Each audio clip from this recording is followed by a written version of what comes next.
Welcome to the Learning Pines YouTube. We hope this video helps. You will begin by verifying prerequisites and initiating the fingerprint setup.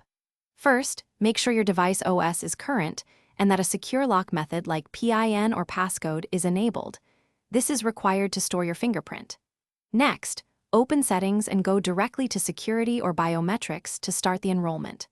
Once there, follow on-screen prompts to position your finger, press gently, and lift incrementally so the sensor captures edges. This deliberate sequence speeds accurate mapping and reduces failed reads later. Continue by capturing comprehensive fingerprint data to avoid future errors.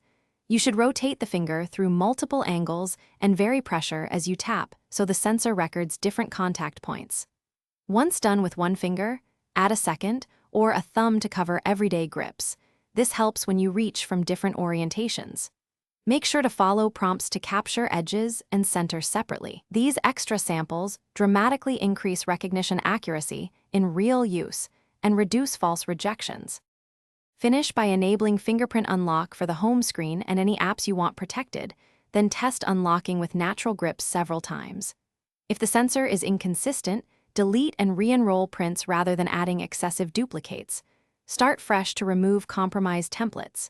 If problems persist, reboot the device and clean the sensor, then check for screen protectors or cases blocking contact. These steps address most failures. If still unresolved, contact support with device model and OS details for deeper diagnostics. Thanks for watching. Consider subscribing if we helped you.